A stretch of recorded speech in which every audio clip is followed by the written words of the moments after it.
My parents said they couldn't afford a winter coat, then bought matching ones for their real family. I remember asking my dad if he could help me get a winter coat because mine was falling apart, but he told me there just wasn't enough money. A week later, I came home to find them showing off brand new matching jackets for what they clearly considered their actual family. My stepmom, Sharon, glanced at me with a smirk and tossed out, "Try not to freeze, sweetheart." I didn't say a word. Months went by, and suddenly they were the ones in need. They didn't have anywhere to stay. On the phone, my dad's voice came through, thin and weary. "It's getting cold out there," I said, almost casually. "I thought maybe you'd understand," he said after a long pause. "Understand what exactly? That life sometimes knocks people down?" His words felt like soft snow landing on bare skin, barely noticeable at first, but then sinking into you until the cold is all you feel. I stood at the window, staring at the bleak gray sky as tiny snowflakes started drifting from the clouds. "Do you remember that winter when I was 14? I asked. He didn't say anything. Silence. "Forget it," I told him. "I hope things work out for you." And I hung up. When I was 14, I asked my dad if we could go shopping for a new coat because mine barely fit anymore and the zipper had completely given up. He let out this long sigh, pinched the bridge of his nose like he always did when he was annoyed, and muttered something about money being tight. I nodded like I understood, even though I was just tired of being let down. I didn't cry. Not when I walked out of the room. Not the next morning, standing at the bus stop with a hoodie on and 3 shirts layered underneath. Not even when my fingers started to sting from the freezing wind. Crying didn't change anything in that house. Not ever. A week after that, I came home from school and heard laughter coming from the living room, but it wasn't the kind of laughter that makes you feel warm inside. It was sharp, almost mocking, the kind that makes you feel like you're on the outside of something you'll never be invited into. I stepped inside and saw them, my stepmom, Sharon, and her daughters, Kaylee and Taylor. All 3 of them were dressed in brand new, puffy coats that looked like they were made to survive a blizzard. The tags were still dangling off the sleeves. The jackets were matching plum-colored with fur-trimmed hoods. My dad was standing nearby, mug in hand, looking all proud, like they were some picture-perfect family. They looked complete. Without me. Sharon turned her head just slightly, then said it again. "Try not to freeze, sweetheart." But it wasn't what she said, it was the tone. That phony sweetness dripping with sarcasm. And the little smirk, like she enjoyed watching me squirm. I kept quiet. Just turned and headed upstairs, closed my door behind me. I sat on my bed and stared at the wall. I'd figured out by then that silence was the safest option. Sharon had moved in just a few months after the divorce papers were signed. At first, I chalked her coldness up to stress. Trying to mix families is messy, right? But it became obvious pretty fast that she wasn't interested in blending anything. She didn't want a shared family. She wanted hers. And I didn't fit the picture. She never raised her voice or laid a hand on me. But in some ways, that made it worse. It was all about the little things, leaving me out of dinner plans, forgetting to mention family events, tossing out food before I got home. She made it look like I was the one who didn't care, like I was distant on purpose. I'd see pictures of ice skating trips tacked up on the fridge, trips I never knew had happened. And my dad? He just stood by and watched it all unfold. The one time I asked why he let her treat me like that, he mumbled something about keeping the peace. I knew exactly what that meant. It meant I didn't matter, as long as she was content. That winter was brutal. Upstate New York doesn't mess around, cold like that gets into your bones. I did my best with hoodies and hand-me-down sweaters, trying not to shake too much in the halls. Eventually, one of my teachers, Mrs. Harper, noticed. She gently asked if I had a proper coat, and I told her my dad was getting me one soon. He wasn't. She brought one from home anyway. A bit too big, but warm. I took it without saying much. I can still remember how strange it felt to be warm. Like I wasn't used to it. Like maybe I didn't deserve it. The second I was legally allowed to work, I picked up weekend shifts at this greasy diner on the highway. Truck drivers called me kid and left crumpled dollar bills on the table. I saved every penny. No prom. No yearbooks. Every extra dollar went into a shoebox under my bed. The only thing I wanted was to get out. At 19, I left. Greystone College offered me a partial scholarship, and I grabbed it like a lifeline. I worked nights, went to classes during the day, and stopped answering calls from back home. Eventually, they stopped trying. And honestly, that was fine by me. I had already learned how to live with the cold. As time passed, I built a new life, something solid. I had a quiet apartment, earned my degree, got a steady job doing billing support for a healthcare company. I kept to myself. It felt safer that way. Then I met Lucas. He was quiet too, thoughtful in a way my dad never was. He didn't talk much, but when he did, it was worth listening to. We eventually moved in together, a 3-bedroom house just outside Fairfield. It smelled like fresh paint and clean laundry, like starting over. It felt like stability, like breathing easy for the first time in years. Then, out of the blue one chilly October morning, I got a call from a number I didn't know. I let it go to voicemail, figured it was spam or a wrong number. Hours later, I finally played the message. It was my dad's voice on the recording. He said they'd been kicked out of their place. Sharon had lost her job and he'd recently had surgery, which meant he wasn't able to work either. They were holed up in some rundown motel near Haverhill, scraping by, but quickly running out of options. His voice cracked. He sounded exhausted, anxious, maybe even a little scared. He said he didn't know who else to turn to. Asked if they could crash with me for just a couple of weeks, just until they got on their feet again. I replayed the message 3 times before setting my phone down. I didn't reach out for 2 whole days. When I finally called him back, he answered immediately, almost too fast. His voice was shaky, way too cheerful in a way that felt forced. "Thank you for calling back," he said right away. "I figured, maybe you'd understand. We're really in a bad place right now." I sat there, watching soft flakes float past the window. "First snowfall of the season. Cold out, huh?" I said, my voice calm. Silence. I let it hang before I asked him, "Do you remember when I asked for a winter coat?" There was a pause. "That was a long time ago, Emma." "Not to me," I said, my voice steady. He didn't try to deny it. He couldn't. "You told me there wasn't enough money," I reminded him. "And then a few days later you bought those identical jackets for Sharon and her daughters. You stood there and watched me leave for school wearing a hoodie in January while they took cute little photos in the snow." He let out a tired sigh. I was doing my best to keep everything from falling apart. I know I didn't always get it right. A knot rose in my chest, something heavy I couldn't quite name. "No," I said quietly. "You didn't." We sat in silence for a beat that felt longer than it probably was. "I'm sorry," he finally said. And the strange thing was I believed him. I really did. But just because I believed him didn't mean I was going to swing open the door. I told him I needed time. And that was true. Not because I hadn't already made up my mind, but because I needed to really sit with it, to let the weight of that decision settle fully on my shoulders. I needed to remember the girl I was. And honor the woman I'd become. That night, I told Lucas everything. He already knew bits and pieces, little stories here and there, but this was the whole thing. Start to finish. He didn't interrupt once. Just held my hand and listened the way he always did, with his whole heart. When I was done, he looked at me gently and asked, "Do you want them here?" It was the simplest question. And yet the hardest one. "No," I said. "Not because I want to punish them. But because I've built something real here. Something safe. And I'm not willing to risk that for people who never protected me when I needed it most." "You don't owe them anything," he said. "Especially not your peace." And I knew he was right. But guilt is a tricky thing.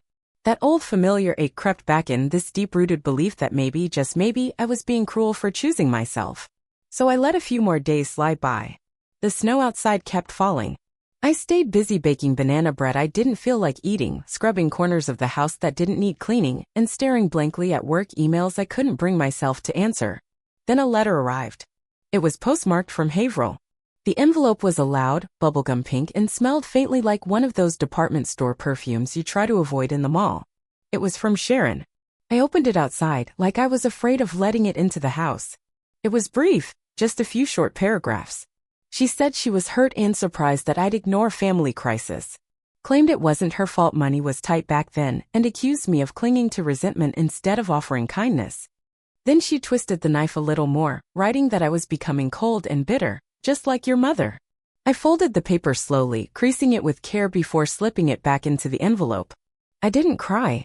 I wasn't even angry. What I felt was drained. Exhausted from being expected to care for the very people who'd left me out in the cold, both literally and figuratively. Worn out from pretending that time alone was enough to earn forgiveness. 3 days later, another letter showed up. Same return address. But this time, I recognized the handwriting before I even opened it. It was my dad. His penmanship was plain and neat, blocky and unembellished. Just like always. This letter felt different. He didn't ask for anything. Didn't mention Sharon. There was no guilt trip, no manipulative phrasing, no attempt to rewrite history. He just said he was sorry. Sorry for everything he missed. For all the things he turned a blind eye to. For every moment he chose silence over standing up for me. I thought I was doing what was best, he wrote. He ended his letter with a line that stuck with me. He said he finally understood what it meant to truly try, to actually do your best, and how that always includes protecting your child, even when it means giving up your own comfort. He wrote, I don't expect anything from you. I just want you to know that I see it now. I really do. And I wish I'd done better. I read the letter once, then again, and then one more time. And something cracked open inside me. For the first time in a long, long while, I let myself cry. Not a big dramatic breakdown. No loud sobs or gasping. Just a quiet, steady stream, like a soft rain after months of drought. I didn't pick up the phone to call him back. Not yet. But there was a shift, a loosening of something tight and cold that had lived in me for years. Weeks passed. The holidays slowly crept in. Lucas's sister invited us to spend Christmas with their family over in Cedar Hill. It was warm and chaotic in the best way, crowded with half-decorated trees, clashing ornaments, laughter, board games, and cousins everywhere. I brought a bottle of wine. Lucas made his signature garlic mashed potatoes. They hugged me like I belonged there, like I'd always been part of the picture. Later that night, curled up beside Lucas under a set of flannel sheets, I told him about my dad's letter. He listened, eyes soft in the low light. After a moment, he asked, do you think he meant it? I do, I said. I think he really meant every word. But that doesn't mean I'm ready to let him back into my life. He nodded gently. I just needed to hear it, I added. To know I wasn't making all of it up. That what happened, what I lived through was real. You weren't imagining any of it, he said, steady as ever. About a week later, another voicemail came through. Emma, hey, it's Dad again, he said. His voice was a little lighter this time. Just wanted to say thanks if you read the letter. Things are coming together, sort of. The church helped us out, and we're in a shelter for now. Sharon's not too happy about it, but it is what it is. Anyway, I know you're probably busy. Just wanted to say I love you. I didn't know what to do with that. With I love you. It didn't hurt. But it didn't exactly comfort me either. It just sat there.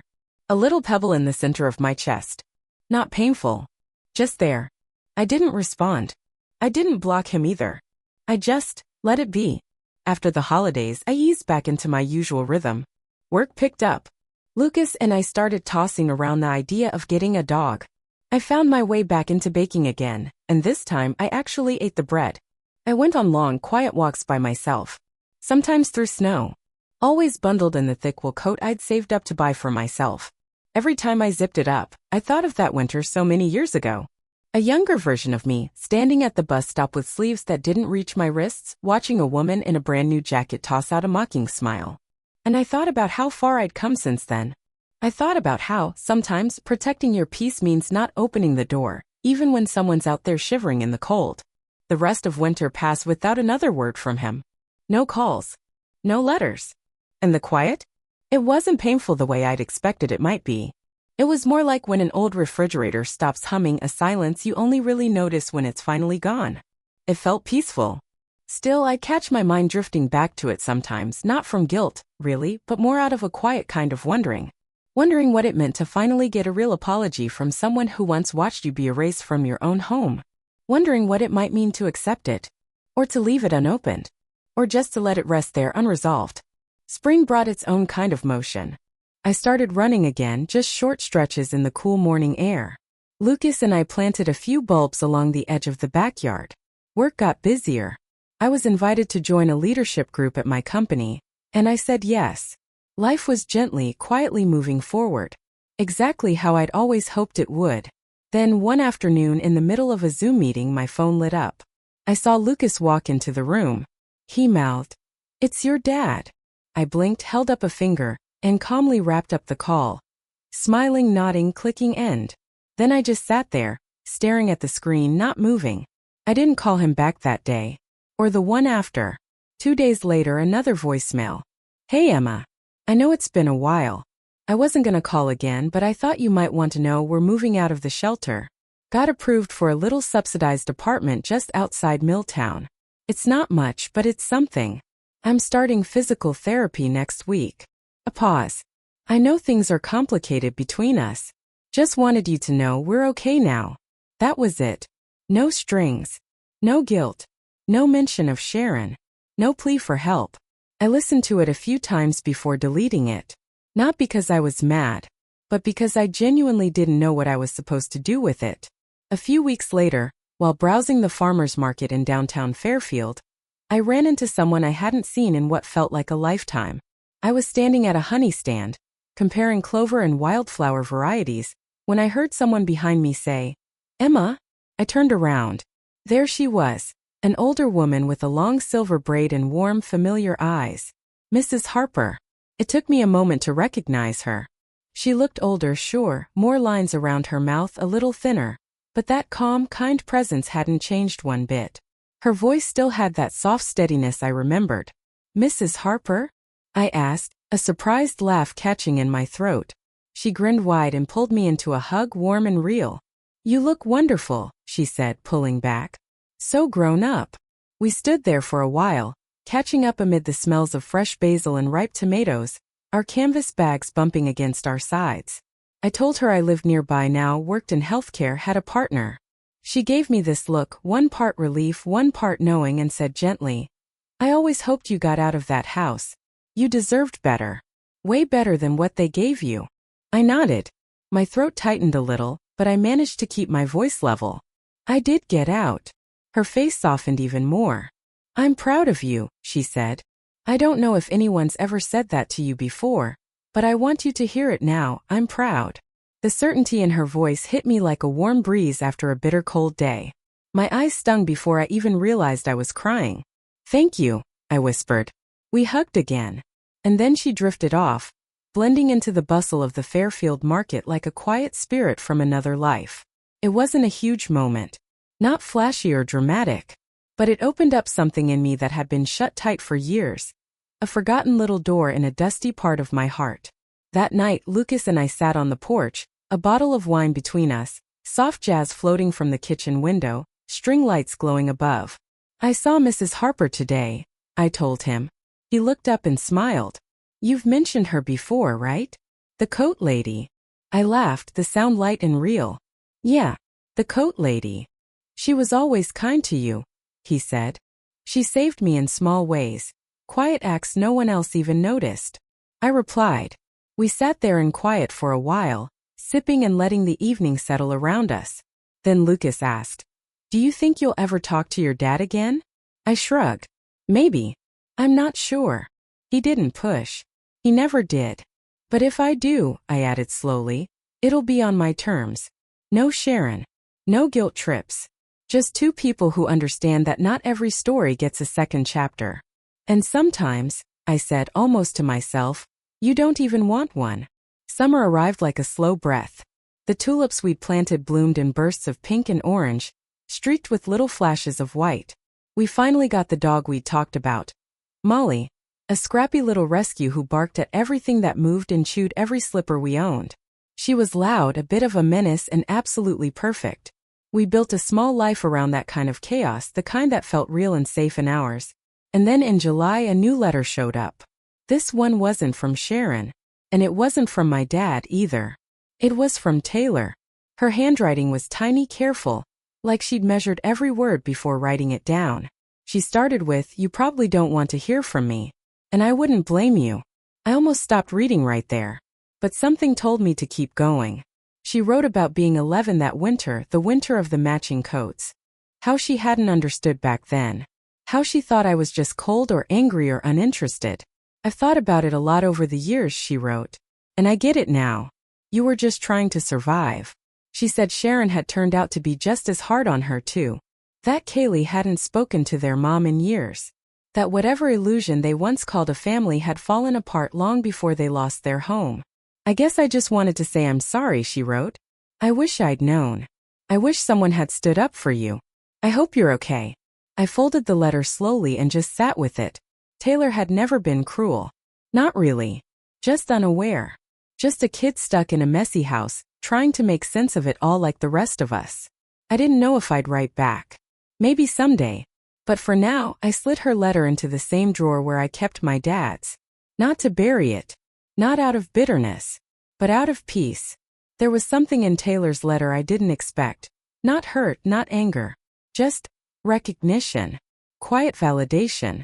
It told me I wasn't imagining things. That the loneliness I carried all those years had been real, and maybe even visible to someone else, even if they didn't understand it back then. I didn't reply. Not yet. But I didn't throw it out either. A few weeks later, Lucas and I hosted a small cookout in our backyard. A couple neighbors. Some friends from work. Molly was doing her usual rounds, begging for food like she hadn't eaten in days. The late August sky was the color of calm, soft blue, the kind that makes everything feel a little bit easier. And then I got a text. Dad. Sharon left. Took the car. Left a note. I'm alone. I showed it to Lucas. He raised his eyebrow. Did you see that coming? I nodded slowly. Honestly, I'm just surprised it took her this long. He nodded, turned back to the grill like I'd told him we were out of mustard instead of revealing that the man who raised me, and failed me, was now on his own. I didn't text back. Not because I was cold, but because I finally knew the difference between cruelty and clarity. And this was peace. I didn't feel even the slightest urge to be the person my father turned to now that everyone else had walked away. That chapter in my life? It was closed. Firmly. But that didn't mean I wouldn't get the final word. That fall, Lucas and I decided to take on a few small house projects, nothing major. Just some updating here and there. We hired a local contractor with a small, tight-knit crew. They were solid, honest, respectful, the kind of people who answered my questions about floorboards and backsplash without talking down to me like I didn't belong in the conversation. One afternoon, one of the guys casually mentioned they'd just finished a big project in Milltown, something for a new government-assisted apartment complex. Mostly folks on disability or older residents, he said. Not fancy but clean and safe. I tilted my head. Off Route 30? Yeah, he nodded. I knew exactly where he was talking about. A few weeks later, I was sitting at my desk with a mug of tea, letting the steam fog up my glasses a little, when an idea hit me. First, it was just a fleeting thought, kind of a joke even, maybe a little petty, but it wouldn't leave me alone. So I went with it. I set up a fundraiser on one of those crowdfunding sites, something like KindRoot or Give Hope, and called it the Winter Warmth Project. The goal? To gather donations for warm coats and winter gear for families and individuals struggling through the upstate New York cold. I made it personal. I shared my story. About the winter I was told there wasn't enough money for a coat. About how, days later, I came home to find my stepmother and her daughters flaunting their shiny matching ones. I wrote about what it felt like to be invisible in your own home. I didn't name names. I didn't point fingers. But if you read between the lines, the truth was plain as day.